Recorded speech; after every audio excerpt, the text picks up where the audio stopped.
அமைச்சர் சந்திரசேகர் கூட்டி வந்த அடியாள்களை கூச்சலிட்டு காடித்தனம் புரிந்தனர். செல்வராசா கஜேந்திரன் தெரிவிப்பு. சஜித் நகைச்சுவையான தலைமை கடுமையாக விமர்சித்த சரத் பொன்சேகா. கிளிநொச்சியில் எஸ்டிஎஃப் பொதுமக்கள் மோதலால் பதற்றம், சிறுவர்கள் உட்பட 14 பேர் சிறையில். சீமானை நேரில் சந்தித்து கலந்தாலோசித்த ஸ்ரீதரன் எம்பி. தென்னிலங்கையில் சூடுபிடிக்கும் அரசியல், ரணில் சஜித் திடீர் சந்திப்பு. பணிச்சுமையால் அதிக மன அழுத்தத்திற்கு உள்ளாகும் தாதியர்கள். மஹிந்த தரப்பினரை பாதுகாக்கும் நோக்கம் தனக்கு கிடையாது, திலித் ஜெயவீர திட்டவட்டம். புலம்பெயர் அமைப்புகளிடம் அரசு பெற்ற நிதி உடனடியாக வெளிப்படுத்துங்கள், அர்ச்சனா எம்பிக்கு பத்திரமுள்ள சீலரத்ன தேரர் சவால். பொருளாதார நெருக்கடியில் சிக்கியுள்ள மைத்ரி. அனுர ஜனாதிபதியாக பதவி ஏற்றுள்ளதை ஊழல்வாதிகளால் சகித்துக் கொள்ள முடியவில்லை, அமைச்சர் சுனில் ஹந்துன்னெத்தி தெரிவிப்பு. ஒவ்வொரு லீட்டர் டீசலிலும் அனுரகுமார் 98 ரூபாய் திருடுகிறார், சம்பிக்க ரணவக்க குற்றச்சாட்டு. உயிர்த்த ஞாயிறு தாக்குதல், செம்மணி போன்ற விடயத்தில் அரசாங்கம் கையாளுகின்ற விடயத்தை நாங்கள் வரவேற்கின்றோம், ஸ்ரீநேசன். சக்ரான் தங்கியிருந்த அறையில் தங்கியிருந்தவர்களை அரசாங்கம் தேடி பார்க்க வேண்டும், முஜிபுர் ரஹ்மான் தெரிவிப்பு. சுரேஷ் சாலையின் மனைவியான மனோரி சாலை குற்றங்களில் பாதிக்கப்பட்டோர் மற்றும் சாட்சியாளர்களை பாதுகாப்பதற்கான தேசிய அதிகார சபையில் முறைப்பாடொன்றை செய்துள்ளார். குற்றப்புலனாய்வு திணைக்களத்துடன் தொடர்புடைய சிவில் உடையில் சந்தேகத்துக்கிடமான முறையில் கண்காணிப்பில் ஈடுபடும் நபரொருவர் தன்னையும் தனது 2 பிள்ளைகளையும் மீண்டும் மீண்டும் கண்காணித்து வருவதாக தெரிவித்தே இந்த முறைப்பாடு செய்யப்பட்டுள்ளது. இதற்கமைய நேற்று தனது 17 வயது மகளும் 22 வயதுடைய மகனும் தங்களது தந்தையின் நலம் விசாரிப்பதற்காக தேசிய வைத்தியசாலைக்கு சென்றிருந்த போது அந்த நபர் தமது பிள்ளைகளை பின்தொடர்ந்து சென்று தனது கைத்தொலைபேசி மூலம் அவர்களின் புகைப்படங்களையோ அல்லது காணொலிகளையோ எடுத்துள்ளதாக இந்த முறைப்பாட்டில் குறிப்பிடப்பட்டுள்ளது. அத்துடன் இதற்கு முன்னரும் தேசிய வைத்தியசாலைக்கு அருகிலும் குற்றப்புலனாய்வு திணைக்கள வளாகத்திற்கு அருகிலும் அவர் நடமாடியதை அவதானித்துள்ளதாக அவர் தெரிவித்துள்ளார். இவ்வாறானதொரு சூழ்நிலையில் இதுகுறித்து சுயாதீன விசாரணை ஒன்றை ஆரம்பிக்குமாறும் சம்பந்தப்பட்ட நபர் யார் என்பதை அடையாளம் காணுமாறும் யாருடைய அறிவுறுத்தலின் பேரில் இத்தகைய செயல்கள் முன்னெடுக்கப்படுகின்றன என்பதை உறுதிப்படுத்தும் மனோரி சாலை குற்றங்களில் பாதிக்கப்பட்டோர் மற்றும் சாட்சியாளர்களை பாதுகாப்பதற்கான தேசிய அதிகார சபையிடம் கோரியுள்ளார். யாழ்ப்பாண மாவட்ட ஒருங்கிணைப்பு குழு கூட்டத்தில் அமைச்சர் சந்திரசேகர் அழைத்து வந்த தேசிய மக்கள் சக்தியின் அடியாள்கள் காடைத்தனமாக கூச்சலிட்டு கூட்டத்தை குழப்பிக் கொண்டிருந்தார்கள் என தமிழ் தேசிய மக்கள் முன்னணியின் பொதுச் செயலாளர் செல்வராசா கஜேந்திரன் தெரிவித்தார். கடந்த வெள்ளிக்கிழமை யாழ் மாவட்ட ஒருங்கிணைப்பு குழு கூட்டத்தில் நடைபெற்ற குழப்பம் தொடர்பில் ஊடகங்களுக்கு கருத்து தெரிவிக்கும் போதே அவர் மேற்கண்டவாறு குற்றம் சுமத்தினார். அவர் மேலும் தெரிவிக்கையில், அந்த என்பிபி அரசாங்கத்தினுடைய தேவையை நிறைவு செய்வதற்காகத்தான் அர்ஜுனா ராமநாதனை சந்திரசேகரன் அவர்கள் பயன்படுத்தியிருந்தார். அதை மீறி தலைவர் அந்த விடயத்திலே உறுதியாக நின்று அவர்களுடைய நோக்கங்களை நிறைவேற விடாமல் இந்த காணிகளை சுயரிக்கின்ற அந்த தையிட்டு விகாரைக்கு தமிழ் மக்களுடைய காணிகளை அடாத்தான முறையிலே கையகப்படுத்துகிற முயற்சிகளை எதிர்ப்பு தெரிவித்து அந்த காணிகளை மக்களிடம் கையளிக்க வேண்டும் என்பதில் உறுதியாக நின்று கொண்டிருந்த பொழுது எதிர் பக்கத்திலே பொதுமக்கள் அரங்கிலே இருந்த என்பிபி உறுப்பினர்கள் எழுந்து எங்கள் பாராளுமன்ற உறுப்பினர் கஜேந்திரகுமார் பொன்னம்பலத்துக்கு எதிராக கூச்சலிட தொடங்கினார்கள். அது சந்திரசேகரன் அழைத்து வந்த என்பிபியினுடைய அடியாட்கள். ஊர்களில் கிராமங்களிலே அடிதடி வன்முறைகளிலே ஈடுபடுகின்ற நபர்கள் தான் அந்த காடைத்தனமான கூக்குரலிடுகின்ற செயல்பாடுகளில் ஈடுபட்டிருந்தார்கள். குறிப்பாக வடமராட்சி தென்மேற்கு பிரதேச சபையினுடைய உறுப்பினராக இருக்கிற என்பிபியினுடைய உறுப்பினராக இருக்கக்கூடிய ஒரு நபர் அந்த கூட்டத்திலே அவர் எவ்வாறு அந்த கூட்டத்திற்கு வந்தார் என்று கூட தெரியாது. அவர் சந்திரசேகரனுடைய ஒரு அடியாளாகத்தான் அங்கே கலந்து கொண்டிருந்தார். அவர் அங்கே வீடியோக்களை எடுத்து கருத்து சொல்லுகின்றவர்களை அச்சுறுத்துகின்ற செயல்பாட்டில் ஈடுபட்டிருந்தார். ஊடகவியலாளர்களை வீடியோ எடுத்து அச்சுறுத்துகின்ற செயல்பாட்டில் ஈடுபட்டிருந்தார். தங்களுடைய காணி பிரச்சனைகளை காணிகளை விடுவிக்க வேண்டும் என்று கேட்கின்ற, அது குறிப்பாக இராணுவ ஆக்கிரமிப்பில் இருக்கிற காணிகளை விடுவிக்க வேண்டும் என்று கோருகிற நபர்களை வீடியோ எடுத்து அச்சுறுத்துகின்ற செயல்பாடுகளில் ஈடுபட்டிருந்தார். அது மட்டுமல்ல, நான் ஒரு முன்னாள் பாராளுமன்ற உறுப்பினர் கஜேந்திரகுமார், கௌரவ பாராளுமன்ற உறுப்பினர் கஜேந்திரகுமார் பொன்னம்பலம் அவர்களுடைய பிரதிநிதியாக நான் அந்த கூட்டத்திலே கலந்து கொண்டிருந்த பொழுது நான் கருத்து சொல்ல முற்பட்ட பொழுது கூட அவர் எனக்கு முன்னால் நின்று கொண்டு நான் சபையை பார்க்க விடாமல் என்னை மறைத்து கொண்டு நின்று என்னை கூட அவர் வீடியோ எடுத்து அச்சுறுத்திய சம்பவம் கடந்த 19ஆம் தேதி அந்த டிசிசி கூட்டத்திலே நடைபெற்றிருந்தது.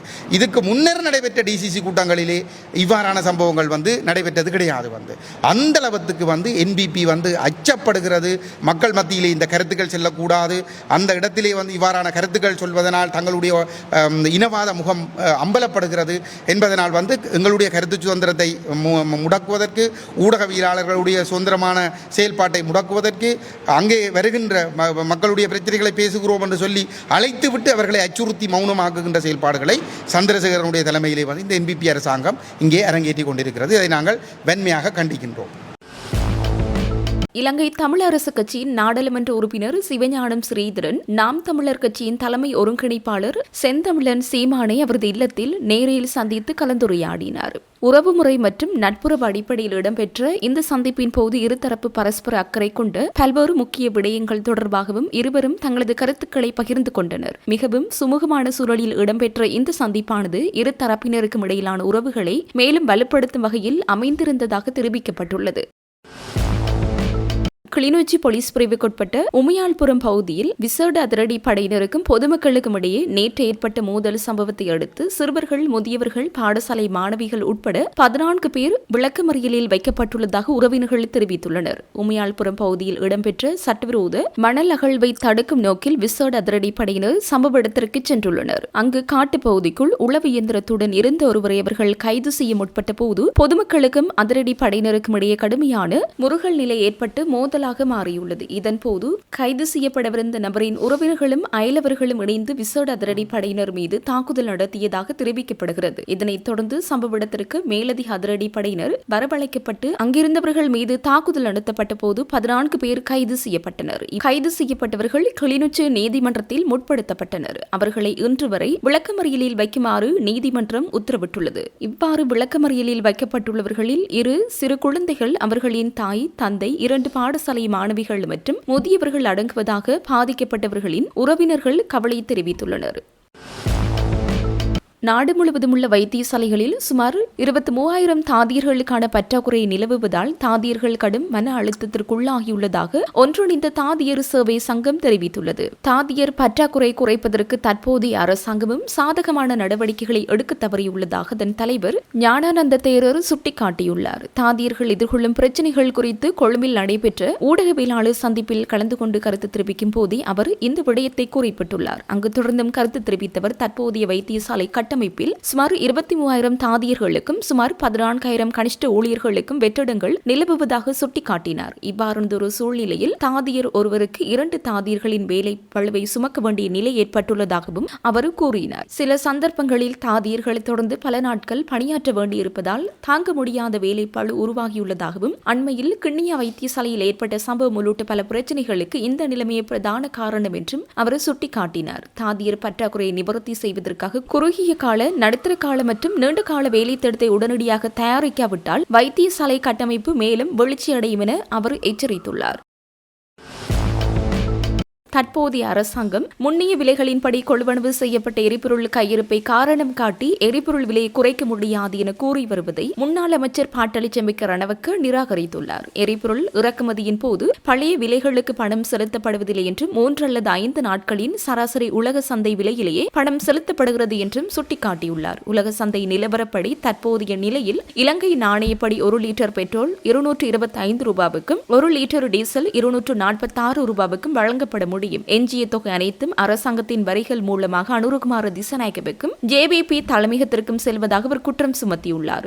இதன் மூலம் பெட்ரோல் மற்றும் டீசல் லீட்டர் ஒன்றிலிருந்து 200 ரூபாவுக்கும் அதிகமான தொகை மக்களிடமிருந்தே சுரண்டப்படுவதாக அவர் குறிப்பிட்டுள்ளார். கொடுக்கல் வாங்கல் மோசடி மூலம் மட்டும் ஒவ்வொரு லிட்டர் டீசலிலும் அனுரகுமார திசாநாயக்க 98 ரூபாவை திருடியுள்ளார். கையூட்டல் ஒழிப்பு ஆணைக்குழு சுயாதீனமானது என்றால் இதுகுறித்து விசாரணை நடத்த தங்களை அழைக்குமாறு அவர் சவால் விடுத்துள்ளார். அதேபோன்று ஆதித்ய பிர்லா நிறுவனத்துடன் மோசடி இடம்பெற்றுள்ளதாக குறிப்பிட்டவர் உலகிலேயே அதிக விலைக்கு எரிபொருளை கொள்வனவு செய்யும் அரசாங்கமாக அனுரகுமாரவின் அரசாங்கம் காணப்படுவதாக சாடியுள்ளார். கடந்த ஆண்டுகளில் நாட்டின் டாலர் கணக்கு சாதகமாக இருந்த போதிலும் தற்போதைய நிலக்கரி மோசடி காரணமாக அது வீழ்ச்சியடைந்துள்ளது. இந்த நிலக்கரி மோசடியால் ஏற்பட்டுள்ள இழப்பை ஈடுகட்ட நாளொன்றுக்கு 12 லட்சம் லிட்டர் டீசல் அல்லது திரவ எரிபொருள் எரிக்கப்படுவதாகவும் இதனால் பெருமளவு டாலர்கள் விரயமாகுவதாகவும் அவர் தெரிவித்துள்ளார். நீதிமன்ற நடவடிக்கைகள், சிறைச்சாலைகள், குற்றப்புலனாய்வு குற்றப்புலனாய்வு திணைக்களம் மற்றும் காவல்துறை ஆகியவற்றை காட்டி தங்களை அச்சுறுத்த முடியாது என தெரிவித்த பாட்டலி சம்பிக்க ரணவக்க வரவிருக்கும் தேர்தல்களில் மக்கள் இந்த அரசாங்கத்திற்கு எதிரான தீர்ப்பை வழங்குவார்கள் என்றும் குறிப்பிட்டுள்ளார். சிறை செல்ல வேண்டிய தரப்பினர் அரசாங்கத்திற்கு எதிராக ஒன்றிணைந்து அரசியல் கூட்டணி அமைத்துள்ளார்கள். தீவிர விசாரணைகள் மற்றும் உறுதிப்படுத்தப்பட்ட சாட்சியங்களை தொடர்ந்தே சுரேசாலே கைது செய்யப்பட்டுள்ளார். மஹிந்தவின் சகாக்கள் கலக்கமடைவது ஒன்றும் ஆச்சரியத்திற்குரிய விடயமல்ல என கைத்தொழில் அபிவிருத்தி அமைச்சர் சுனில் ஹந்துன்னித்தி தெரிவித்துள்ளார். கொழும்பில் நேற்று இடம்பெற்ற நிகழ்வொன்றில் கலந்து கொண்டு உரையாற்றும் போதே அவர் மேற்கண்டவாறு குறிப்பிட்டார். அங்கு அவர் மேலும் தெரிவித்ததாவது, 2024 ஆண்டு ஆட்சி மாற்றம் ஏற்பட்டதிலிருந்து ரணில், சஜித் மற்றும் ராஜபக்சக்கள் ஒன்றிணைந்து அரசாங்கத்துக்கு எதிராக சூழ்ச்சி செய்கிறார்கள். இதுவரை காலமும் இந்த 3 தரப்பினரும் தான் ஆட்சி செய்தார்கள். ரணில் விக்ரமசிங்க ஆட்சிக்கு வந்தால் மஹிந்த ராஜபக்சவின் கால ஊழல்வாதிகளை பாதுகாப்பார்கள். மஹிந்த ராஜபக்ச ஆட்சிக்கு வந்தால் ரணில் விக்ரமசிங்கவின் காலத்துக்கு ஊழல்வாதிகளை பாதுகாப்பார். இதுவரை காலமும் இதுதான் இடம்பெற்றது. 2024 ஆண்டு ஜனாதிபதி தேர்தலுடன் பரம்பரை ஆட்சி முறைமை முடிவுக்கு கொண்டுவரப்பட்டது. ஜனாதிபதி அனுரகுமார திசாநாயக்க ஆட்சிக்கு வந்ததை இவர்கள் வெறுப்புடன் பார்க்கின்றார்கள். ரணில், மஹிந்த மற்றும் சஜித் ஆகியோரை நம்பியிருந்த ஊழல்வாதிகளுக்கு செல்ல இடமில்லாத காரணத்தால் திட்டமிட்ட வகையில் பல குற்றச்சாட்டுகளை முன்வைக்கிறார்கள். சிறை செல்ல வேண்டிய தரப்பினர் அரசாங்கத்துக்கு எதிராக ஒன்றிணைந்து அரசியல் கூட்டணி அமைத்துள்ளார்கள். கடந்த கால ஊழலுக்கு நிச்சயம் சிறை செல்ல நேரிடும் என்பதை இவர்கள் நன்கு அறிவார்கள். அதனால் தான் கடந்த காலங்களில் மோதிக்கொண்டவர்கள் இன்று ஒன்றிணைந்துள்ளார்கள். சுரேசாலை கைது செய்யப்பட்டதை தற்போது பிரதான அரசியல் பிரச்சாரமாக பயன்படுத்திக் கொள்கிறார்கள். தீவிர விசாரணைகள் மற்றும் உறுதிப்படுத்தப்பட்ட சாட்சியங்களை தொடர்ந்தே சுரேசாலை கைது செய்யப்பட்டுள்ளார். மஹிந்தவின் சகாக்கள் கலக்கமடைவது ஒன்றும் ஆச்சரியத்திற்குரிய விடயமல்ல. உயிர்த்த ஞாயிறு குண்டு தாக்குதல் தொடர்பான விசாரணைகள் தற்போது சிறந்த முறையில் முன்னெடுக்கப்படுவதை தொடர்ந்து படுகொலையாளிகள் கலக்கமடைந்துள்ளார்கள். போலியான குற்றச்சாட்டுகளை முன்வைக்கின்றார்கள். சுரேசாலைவின் நலன் விரும்பிகள் என்று குறிப்பிட்டுக் கொள்பவர்கள் அவருக்கான நீதிமன்றத்தை நாடலாம் என்றார்.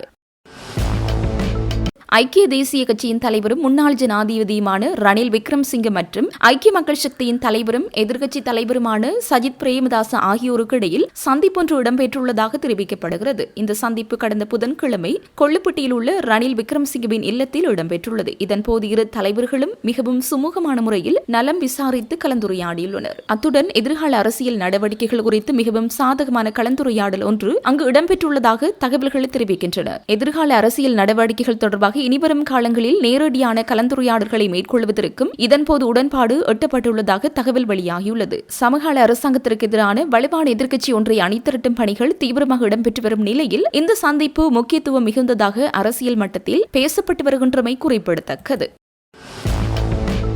இந்த அரசாங்கம் உயிர்த்த ஞாயிறு தாக்குதல் சம்பந்தமான தாக்குதல் விடயத்தில் ஓரளவுக்கு முன்னேற்றகரமான முறையில் விசாரணைகளை நடத்தி கொண்டிருக்கின்றார்கள் என மட்டக்களப்பு மாவட்ட பாராளுமன்ற உறுப்பினர் ஞானமுத்து ஸ்ரீநேசன் தெரிவித்துள்ளார். நேற்று மட்டக்களப்பு செட்டிப்பாளையத்தில் அமைந்துள்ள அவரது இல்லத்தில் நடைபெற்ற ஊடகவியலாளர் சந்திப்பின் போது அவர் இவ்வாறு தெரிவித்துள்ளார். இதன்போது அவர் மேலும் தெரிவிக்கையில், தற்போதைய காலகட்டத்தில் முக்கியமானதொரு பேசுபொருளாக இருக்கின்ற விடயம் உயிர்த்த ஞாயிறு தாக்குதல் சம்பந்தமான விசாரணையாகும். இந்த உயிர்த்த ஞாயிறு தாக்குதல் விசாரணையின் போது பாரிய மனித உரிமை மீறல்கள் சம்பந்தப்பட்ட விடயங்களை அவதானிக்க முடிகின்றது. இந்த உண்மைகளை வெளிக்கொணர வேண்டும் என்கின்ற ஆர்வம் மக்கள் மத்தியிலும் பாதிக்கப்பட்ட மக்கள் மத்தியிலும் காணப்படுகின்றன. அந்த வகையில் கடந்த காலத்தில் மைத்ரிபால சிறிசேன, கோட்டாபய ராஜபக்ச, ரணில் விக்ரமசிங்க ஆகிய 3 ஜனாதிபதிகள் இருந்திருக்கின்றார்கள். அவர்களுடைய காலத்தில் உயிர்த்த ஞாயிறு தாக்குதல் சம்பந்தமான உண்மைகளை கண்டறிய முடியவில்லை அல்லது உயிர்த்த ஞாயிறு தாக்குதல் சம்பந்தமான உண்மைகள் மூடி மறைக்கப்பட்டிருக்கின்றன என்றுதான் சொல்ல வேண்டும். குறிப்பாக கோட்டாபய ராஜபக்ச ஆட்சிக்கு வரும்போது உயிர்த்த ஞாயிறு தாக்குதலில்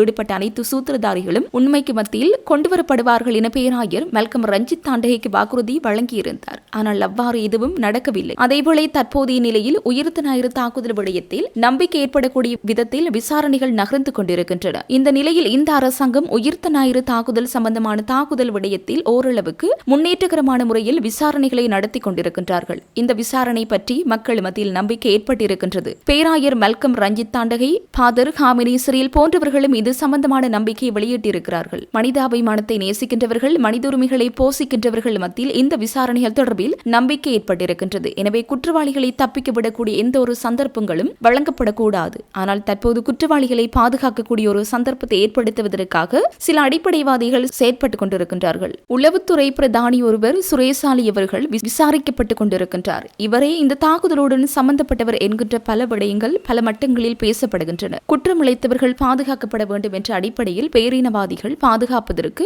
முனைந்து கொண்டிருக்கின்றார்கள். இந்த நேரத்தில் ஆளும் கட்சி எதிர்க்கட்சி என்ற பேதம் இல்லாமல் அப்பாவி மக்களின் உயிர்களை கொன்று குவித்த குற்றச்செயல்களை செய்தவர்களுக்கு தண்டனை கிடைக்க வேண்டும் என்பதுதான் எனது உறுதியான நிலைப்பாடு. இதற்கு பிரதான எதிர் தொடர்ச்சியாக இருக்கின்ற ஐக்கிய மக்கள் சக்தி கூட இந்த விடயத்தில் அக்கறை காட்ட வேண்டும். எனவே எதிர்க்கட்சிகளாக இருக்கின்ற அனைவரும் தாக்குதல் சம்பந்தமான குற்றச்செயல்களில் ஈடுபட்டவர்களை சட்டத்தின் முன் நிறுத்தப்படுவதற்குரிய விதத்தில் கருத்துக்களையும் செயற்பாடுகளையும் முன்னெடுக்க வேண்டும். செம்மணி சித்துப்பாத்து பகுதியில் இதுவரை 386 எண்புக்கூடுகள் எடுக்கப்பட்டதாக செய்திகள் வந்து கொண்டிருக்கின்றன. 1994 ஆண்டு ஆட்சிக்கு வந்த அம்மையார் இதை 1996க்குட்பட்ட காலப்பகுதியில் இப்படியான செயற்பாடுகள் நடைபெறுகின்றன. இந்த புதைகுழியிலிருந்து பல வயது வித்தியாசங்களுக்குட்பட்டவர்களின் எண்புக்கூடுகள் வந்து கொண்டிருக்கின்றன. புத்தக பைகள், பாட்புட்டிகள் போன்ற ஆதார பொருட்களும் வந்து கொண்டிருக்கின்றன. எனவே இது ஒரு இன அழிப்புக்கான சான்றாக அமைகின்றன. குடும்பமாக கொன்று வகைத்தொகை இல்லாமல் கொலை செய்திருக்கின்றார்கள். இந்த கொலை சம்பவம் அல்லது காணாமலாக்கப்பட்டவர்கள் என்று நாங்கள் தேடிக்கொண்டிருக்கின்றவர்கள் இப்போது மாதிரி போன்று செம்மணியில் சித்துப்பாத்தியில் புதைகுழியில் இருந்தவர்களுடைய எண்புக்கூடுகள் சாட்சியங்களாக வெளிவந்து கொண்டிருக்கின்றன. இது மாத்திரமல்ல,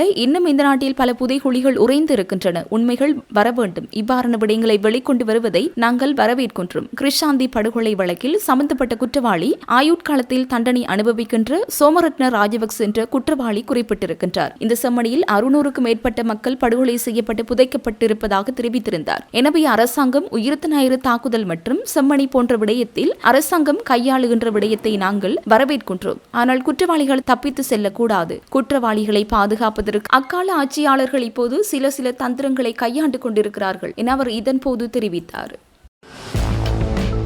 உயிர்த்த ஞாயிறு குண்டு தாக்குதல் இடம்பெற்ற பின்னர் ஷங்க்ரீலா ஹோட்டல் அறைகளில் 2 வாரங்களுக்கு முன்னர் தங்கியிருந்தவர்களின் தகவல்கள் பெற்றுக் கொள்ளப்பட்டுள்ளன. ஆனால் சக்ரான் தங்கியிருந்த 116ஆம் இலக்க அறையில் இருந்தவர்களின் தகவல்கள் மாத்திரம் இல்லை. அப்படியானால் அந்த சக்ரானுக்கு முன்னர் அந்த அறையில் இருந்தவர்கள் ஜார்? அரசாங்கம் தேடி பார்க்க வேண்டும் என ஐக்கிய மக்கள் சக்தியின் பாராளுமன்ற உறுப்பினர் முஜிபுர் ரஹ்மான் தெரிவித்தார். ஐக்கிய மக்கள் சக்தி காரியாலயத்தில் இடம்பெற்ற செய்தியாளர் சந்திப்பில் கலந்து கொண்டு கருத்து தெரிவிக்கையில் அவர் இவ்வாறு குறிப்பிட்டார். அங்கு தொடர்ந்தும் குறிப்பிடுகையில், உயிர்த்த ஞாயிறு குண்டு தாக்குதல் இடம்பெற்ற தினத்துக்கு முன்தினம் சக்ரான் சங்க்ரீலா ஹோட்டல் அறையிலேயே தங்கியிருந்தார். அவரது அறை இலக்கம் 116. அந்த அறைக்கு அவரும் அவருடன் இருந்த நபரும் 2019 ஏப்ரல் 20ஆம் தேதி இரவிலேயே வந்துள்ளார். மறுநாள் 21ஆம் தேதியே இந்த தாக்குதலை மேற்கொண்டிருந்தார்கள். இவ்வாறு தாக்குதல் இடம்பெற்ற பின்னர் ஷங்க்ரீலா ஹோட்டல் அறைகளில் 2 வாரத்துக்கு முன்னர் தங்கியிருந்த அனைவரது தகவல்களும் பெற்றுக் கொள்ளப்பட்டுள்ளன. ஆனால் சக்ரான் தங்கியிருந்த அறையில் சக்ரானுக்கு முன்னர் ஜார் தங்கி இருந்தார்கள் என்ற தகவல் மாத்திரம் இல்லை. அவ்வாறு பதிவு செய்யாமல் ஜாருக்கு இருந்தார்கள் என்ற தகவல் மாத்திரம் இல்லை. அவ்வாறு பதிவு செய்யாமல் ஜாருக்கு அவ்வாறு ஹோட்டல் அறைகள் வழங்க முடியும்? முக்கிய பிரமுகர்களுக்கே வழங்க முடியும். அப்படியானால் அந்த முக்கிய பிரமுகர்கள் ஜார்? இந்த தகவல்கள் வழக்கு விசாரணைகளின் போது வெளியில் வந்த விடயங்கள். அதனால் இது தொடர்பாகவும் அரசாங்கம் தேடி பார்க்க வேண்டும். அத்துடன் சக்ரான் இருந்த அறையின் கதவை திறப்பதற்கு லத்திரனியல் அட்டை விநியோகிக்கப்பட்டு இருக்கிறது. அதனை பயன்படுத்தி கதவை திறந்தும் இருக்கிறது. இந்த விடயங்கள் பதிவாகி இருக்கின்றன. ஆனால் ஜார் இருந்தார்கள் என்பது தெரியாது. அப்படியானால் அங்கு இருந்தவர்கள் ஜார்? அதே நேரம் ஹோட்டல்களில் பதிவு செய்யாமல் தங்கும் சிலர் உலகில் இருக்கின்றார்கள். அவர்களுக்கு மாத்திரம் அவ்வாறான சலுகை இருக்கிறது. அவர்கள் முக்கிய பிரமுகர்களாக இருக்கலாம். அதனால் அவர்கள் யார் என்பதை அரசாங்கம் தேடி பார்க்க வேண்டும். இவ்வாறான இன்னும் பல விடயங்கள் விசாரணைகளில் வெளிவரும் என நாங்கள் எதிர்பார்க்கிறோம் என்றார்.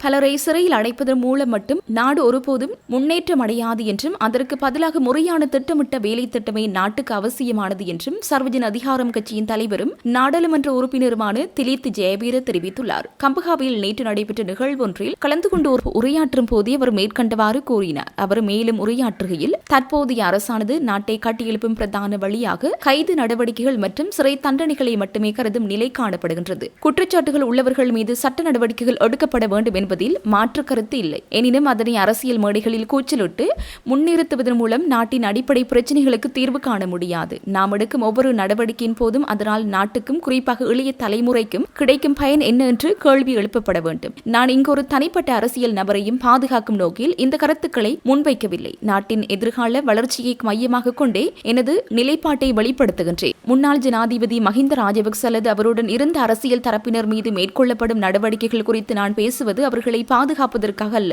மாறாக இவ்வாறான பழிவாங்கல் நடவடிக்கைகள் மூலம் நாட்டை திசை திருப்பும் தற்போதைய அரசியல் அணுகுமுறைகள் சரியானதல்ல என்பதே எனது உறுதியான நிலைப்பாடு. எனவே நாட்டை முன்னேற்றுவதற்கு வெறுமனே கைது நடவடிக்கைகள் மட்டும் போதாது. பொருளாதார, சமூக மற்றும் அரசியல் துறைகளில் தெளிவான திட்டமிட்ட வேலை திட்டங்களை முன்னெடுப்பதே நாட்டின் உண்மையான முன்னேற்றத்திற்கு அடிப்படையாகும் என்று அவர் குறிப்பிட்டுள்ளார்.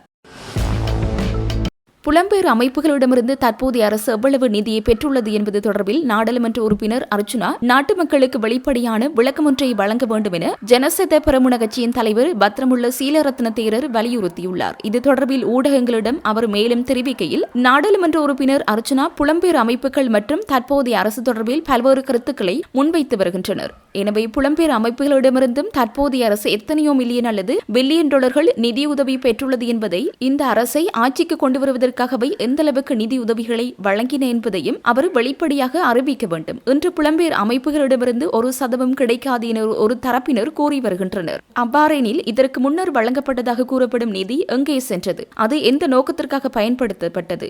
அது யாருக்கு வழங்கப்பட்டது என்பது போன்ற கேள்விகளுக்கு தெளிவான பதில்கள் வழங்கப்பட வேண்டும். தற்போது இந்த நாட்டை பலவீனப்படுத்துவதற்கும் தேசிய அடையாளத்தை சிதைப்பதற்கும் சில சக்திகள் முயற்சித்து வருகின்றன என்ற சந்தேகம் மக்களிடையே காணப்படுகின்றது. குறிப்பாக புத்த சாசனத்தை பலவீனப்படுத்தும், நாட்டின் பாரம்பரிய மத மற்றும் கலாச்சார அடித்தளங்களை சீர்குலைக்கவும் சில தரப்புகள் திட்டமிட்டு செயற்படுகின்றன என்ற அச்சம் எழுந்துள்ளது. புலம்பெயர் அமைப்புகளுக்கு இவ்வளவு பெரிய அளவில் நிதி எங்கிருந்து கிடைக்கின்றது? யாருடைய நிகழ்ச்சி நிரலுக்கு ஏற்ப அவை பயன்படுத்தப்படுகின்றன என்பதும் ஆராயப்பட வேண்டும். நாட்டின் இறையாண்மை, தேசிய ஒற்றுமை மற்றும் புத்த சாசனத்தை பாதுகாப்பதற்காக நாங்கள் எப்போதும் குரல் கொடுப்போம். இந்த நாட்டை வெளிநாட்டு தேவைகளுக்கு ஏற்ப மாற்றியமைக்க முயற்சிப்பவர்களுக்கு எதிராக ஜனநாயக ரீதியில் போராடுவோம். நாடாளுமன்ற உறுப்பினர் அர்ச்சுனா உண்மையில் நேர்மையான நிலைப்பாட்டை கொண்டவராக இருந்தால் புலம்பெயர் அமைப்புகள் மற்றும் தற்போதைய அரசுக்கு இடையிலான தொடர்புகள் குறித்தான முழுமையான தகவல்களை நாட்டுக்கு வெளியிட வேண்டும். நாட்டின் ஒற்றுமை மற்றும் தேசிய பாதுகாப்புக்கு பாதிப்பு ஏற்படுத்தக்கூடிய எந்த ஒரு முயற்சிக்கும் துணை போகும் சக்திகளுக்கு எதிராக மக்கள் விழிப்புடன் இருக்க வேண்டும் என்று குறிப்பிட்டுள்ளார்.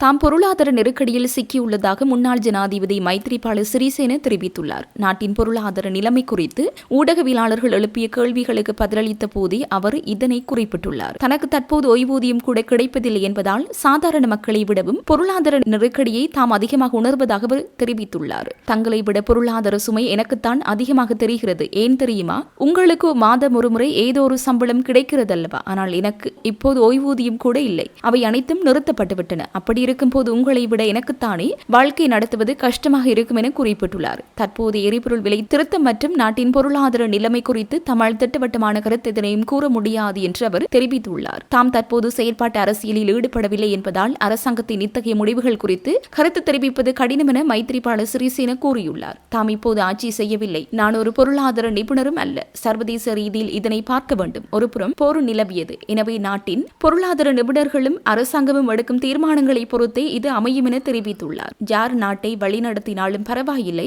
மக்களுக்கு ஒரு நல்ல பொருளாதாரத்தை உருவாக்கி வறுமையை குறைத்து பிள்ளைகளுக்கு ஒரு நல்ல நாட்டை உருவாக்கினால் அதுவே போதுமானது என அவர் தெரிவித்துள்ளார். கடந்த ஆட்சியில் களவெடுப்பவர்கள் யார் என தெரிந்தது. ஆனால் இந்த ஆட்சியில் களவெடுப்பவர்கள் யார் என தெரியாது. ஆனால் நிதி மோசடிகள் இடம்பெற்றிருக்கின்றது. மேலும் இந்த ஆட்சியாளர்கள் கேலி கூத்துக்களை மக்களுக்கு காட்டி ஆட்சியை பிடித்திருந்தார்கள். எனவே மக்கள் தெளிவடைய வேண்டும். நல்ல தலைவர்களை உருவாக்குங்கள். ஒருவருக்கு வாய்ப்பு வழங்காமல் அவர் எவ்வாறு செய்வார் என கேலித்தனமாக பேசக்கூடாது. சஜித் பிரேமதாச நாட்டில் உள்ள ஏழை மக்களின் மனதை வென்றவர். அவரை எதிர்காலத்தில் தெரிவு செய்வதன் ஊடாக பல கேள்விகளுக்கு விடை கிடைக்கும் என சம்மாந்துறை பிரதேச சபையின் உபதவிசாளர் வினோகாந்த் தெரிவித்துள்ளார். சமகால அரசியல் தொடர்பில் இன்று அம்பாறை மாவட்டம் புதிய வளாத்தப்பட்டி பகுதியில் உள்ள அவரது அலுவலகத்தில் விசேட செய்தியாளர் சந்திப்பு ஒன்றினை மேற்கொண்டு செய்தியாளர்கள் கேட்ட கேள்வி ஒன்றிற்கு பதிலளிக்கும் போதே மேற்கண்டவாறு குறிப்பிட்டார். அவர் மேலும் குறிப்பிடுகையில், அனைவருக்கும் வணக்கம். நான் வெள்ளையன் வினோகாந்த், சம்மாந்துறை பிரதேச சபையினுடைய உப தவிசாளரும் அதே போல அம்பாறை மாவட்ட பொத்துவில் தொகுதியினுடைய ஐக்கிய மக்கள் சக்தியினுடைய அமைப்பாளருமாக என்னுடைய கடமைகளை சமகாலத்திலே செய்து கொண்டு வருகிறேன். இன்று இந்த நாட்டின் மக்களுடைய வாழ்வாதார நிலையானது எண்ணி பார்க்க முடியாத அளவுக்கு ஒரு கீழ்மட்டத்தை நோக்கி சென்று கொண்டிருக்கிறது. உண்மையில் கடந்த தேர்தலின் போது சஜித் பிரேமதாஸ் அவர்களை ஜனாதிபதி வேட்பாளராக நாங்கள் முன்வைத்து அதிகமான நலத்திட்டங்களை மக்கள் சார்பாக செய்வதற்கு ஏற்பாடுகளை செய்திருந்தோம். பொருளாதார சம்பந்தமான குழுக்களை உருவாக்கி அதே போல வீடமைப்பு சம்பந்தமாக, கல்வி சம்பந்தமாக அதிகமான விடயங்களிலே நாங்கள் கரிசனை செலுத்திக் கொண்டு வந்த காலகட்டத்தில் தான் இந்த அரசாங்கமானது பொய்யான வாக்குறுதிகளை இந்த மக்களுக்கு வழங்கியிருந்தது. எனவே எமது நாட்டில் உள்ள அதிகமான மக்களும் அவருடைய பொய்யான வாக்குறுதிகளுக்கு அவர்கள் அங்கே ஏமாந்து விட்டார்கள் என்றுதான் கூற முடியும். உண்மையிலே அவர்கள் ஆட்சிக்கு வருவதற்கு முன்பதாக அவர்கள் கூறிய விடயங்கள் உதாரணமாக தற்பொழுது கல்வி சாதாரண தரத்தினுடைய பெறுபேறுகள் வெளியா இருக்கின்றன. எனவே இந்த கல்வி சார்ந்த மாணவர்களுக்கு அவருடைய கற்றல் உபகரணங்களுக்கான வரிகளை 100% முற்றுமாக வரிவிலக்கு செய்வதாக கூறியிருந்தார்கள். இன்று பாடசாலை உபகரணங்களை குறித்து கடைக்கு சென்று ஒரு பெற்றார் வாங்க நினைத்தால் அவருடைய நெஞ்சு படபடக்கும் அளவுக்கு விலை உயர்ந்திருக்கிறது. எரிபொருட்களுடைய விலை, ஒரு வயது முதிர்ந்த தலைவராக இருந்தாலும் கூட ரணில் அவர்கள் அந்த பொருளாதார தட்டுப்பாட்டு காலகட்டத்திலே இந்த நாட்டு மக்களுக்கு சரியான முறையிலே அவர் அங்கே டாலர்களுடைய விலை உட்பட எரிபொருட்களுடைய விலை, கேஸினுடைய விலை அனைத்திலும் அங்கே மக்களுக்கான ஒரு நலத்திட்டத்தை, ஒரு மானியத்தை கொண்டு வருவதற்கான முயற்சியில் ஈடுபட்டு எங்களுக்கு அவர் செய்து தந்திருந்தார். ஆனால் இன்று அவர் கூறினார்கள், வந்தவுடன் மின்சாரத்தினுடைய கட்டணத்தை 3 ஒரு பங்காக குறைப்பதாக கூறினார்கள். மாறாக கிட்டத்தட்ட 3 முறை இந்த கட்டணத்தை உயர்த்தி இருக்கிறார்கள், குறைக்கவில்லை.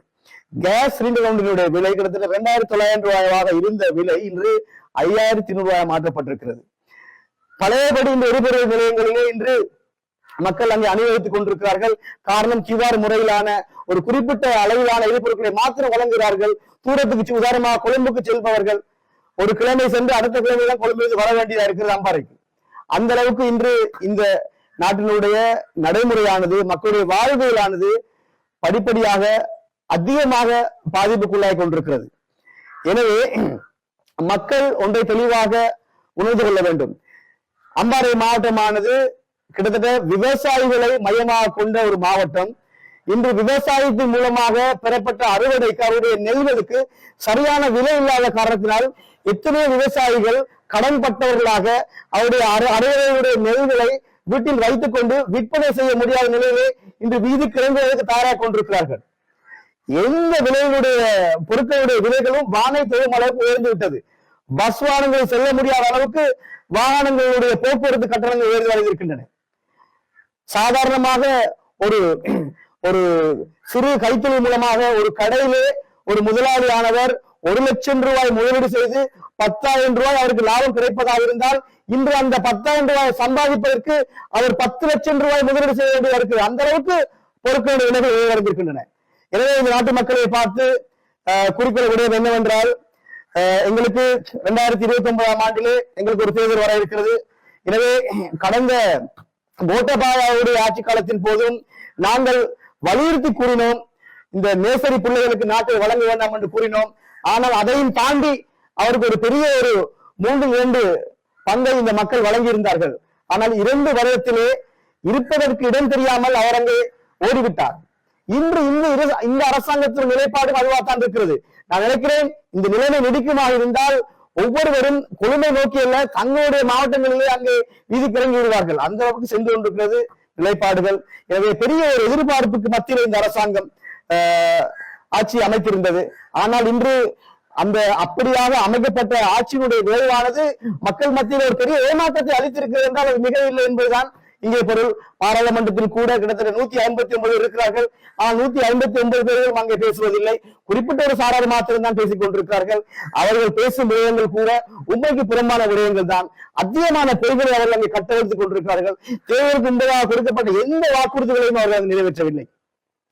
எனவே இன்று நாட்டிலே 3 வேளை உண்டவர்கள் இன்று 2 வேளை 1 வேளையாக அவர்களுடைய உணவு பழக்கமானது குறைவடைந்து செல்கிறது. கிராமப்புறங்களில் வாழக்கூடிய மக்கள் அவருடைய வாழ்வாதாரம் இல்லாமல் உணவுக்கே திண்டாட வேண்டிய ஒரு சூழ்நிலை உருவாகி இருக்கிறது. அவர்கள் கேட்டார்கள், 3 கேவாத அல கேவாத என்று அவர்கள் அங்கே ஒரு வினோதமான முறையிலே ஒரு விட்ஸ் கார் ஒன்றினை 12 லட்சம் ரூபாய்க்கு தருவதாக அவர்கள் அங்கே கேலி கூத்துகளை காட்டித்தான் இந்த ஆட்சியை பிடித்திருந்தார்கள்.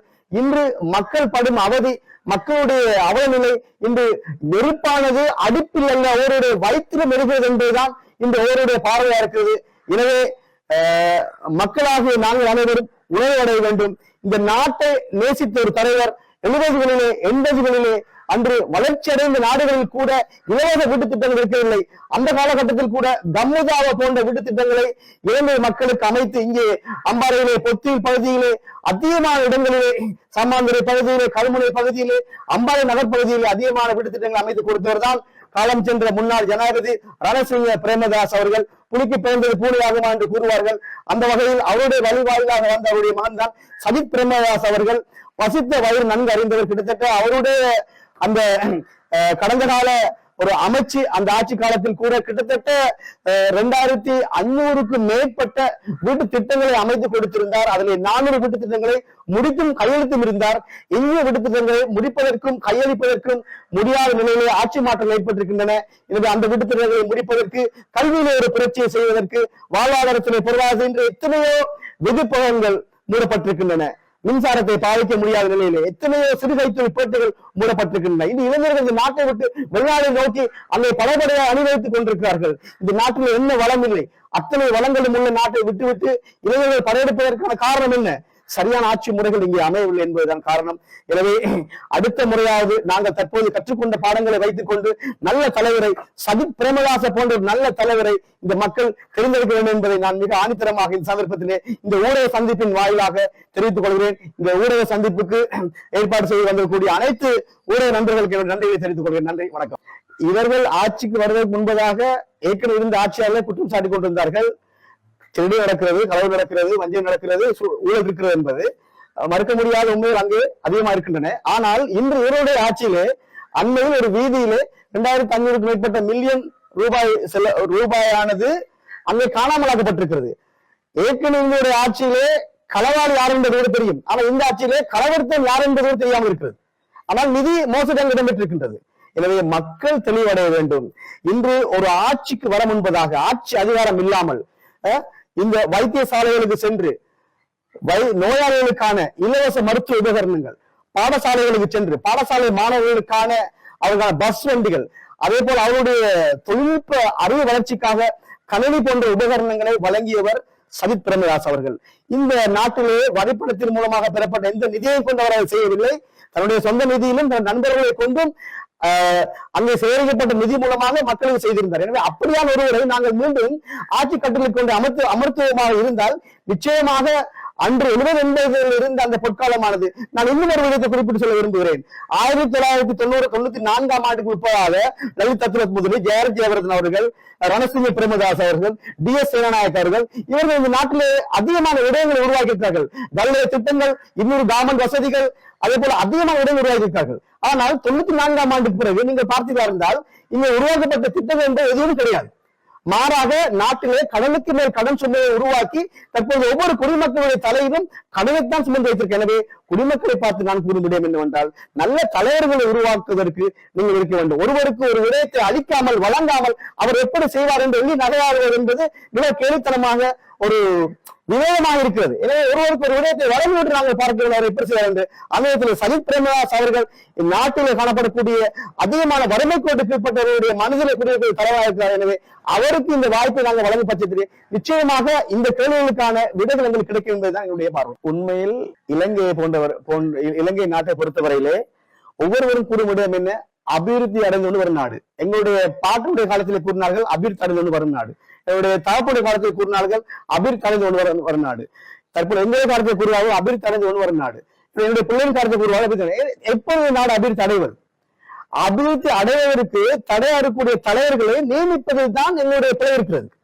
கோட்டாபய ராஜபக்ச அவர்களை பொறுத்தவரையிலே அவருக்கு இந்த நாட்டினுடைய அரசியல் வழிவாக என்பது எதுவுமே அறியாமல் குடும்ப பின்னணியினர் வந்தவருக்கு அவர்கள் வழங்கியிருந்தார்கள். வந்தவர் என்ன கூறினார்? நாங்கள் இந்த விவசாயிகளுடைய பிரச்சனையிலே அவர் உண்மையிலே அவர் தவறெடுத்த விடயம், முதலாவது விடயம் விவசாயிகளுடைய பிரச்சனையில் அவர் கை வைத்ததுதான்.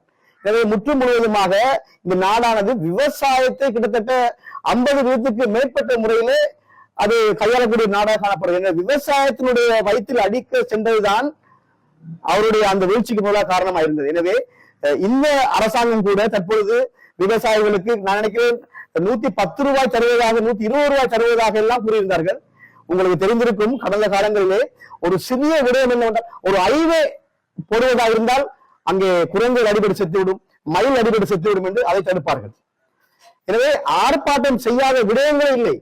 எனவே அப்படி ஆர்ப்பாட்டம் செய்த ஆர்ப்பாட்டக்காரர்கள் தான் இன்று ஆட்சியில் இருந்து கொண்டிருக்கிறார். எனவே இவர்கள் ஆட்சியில் இருப்பதனால் ஆர்ப்பாட்டம் செய்வதற்கு இன்று யாரும் இல்லை.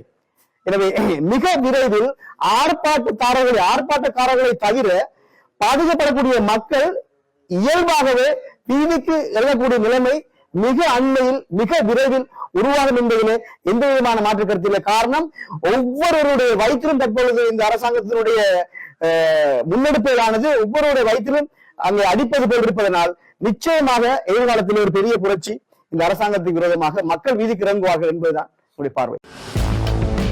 தற்போதைய அரசியல் சூழ்நிலையில் திறமையான நேர்மையான அரசியல் பண்புகளை கொண்ட பலமான எதிர்க்கட்சி ஒன்று நாட்டுக்கு அவசிய தேவை என்று முன்னாள் அமைச்சர் பீல்டு மார்ஷல் சரத் பொன்சேகா வலியுறுத்தியுள்ளார். தற்போதைய அரசியல் சூழ்நிலை மற்றும் நாட்டின் எதிர்கால நோக்கு பார்வை தொடர்பாக ஊடகங்களிடம் கருத்துரைக்கும் போதே அவர் மேற்கண்டவாறு கூறியுள்ளார். அவர் மேலும் தெரிவிக்கையில், கடந்த காலத்தில் நாட்டில் ஏற்பட்ட பாரிய அரசியல் நெருக்கடிக்கு மக்கள் கடந்த தேர்தலில் ஒரு அழகான முடிவை வழங்கியுள்ளனர். நாட்டை அழித்து தற்போதைய நிலைக்கு இழுத்துச் சென்ற பழமைக்கு அரசியல் கட்சிகளையும் தங்களை பலசாலிகள் என கருதி கொண்ட சுயநல அரசியல்வாதிகளை மக்கள் முழுமையாக நிராகரித்துள்ளனர். மக்களால் நிராகரிக்கப்பட்ட பாரம்பரிய அரசியல் தலைவர்கள் மீது இனி மக்கள் நம்பிக்கை வைக்க முடியாது என்ற நிலை உருவாகியுள்ளது. எனினும் அவர்கள் அரசியலில் இருந்து விலக தயாராக இல்லை. கைத்தடியை பிடித்தாவது அரசியலில் தொடர்பை முயல்கின்றனர். உண்மையை சொல்வதானால் அவர்கள் காலாவதியானவர்கள், பட்டுப்போன மரங்களை போன்றவர்கள். எவ்வளவு தண்ணீர் ஊற்றினாலும் அவர்கள் மீண்டும் தளர்க்கப் போவதில்லை. மறுபுறம் தற்போதைய சூழ்நிலையில் நாட்டில் இருப்பது ஒரு நகைச்சுவை எதிர்க்கட்சியாகும். மக்களை மீண்டும் ஏமாற்றி எப்படியாவது அதிகாரத்திற்கு வர வேண்டும் என்ற நோக்கம் மட்டுமே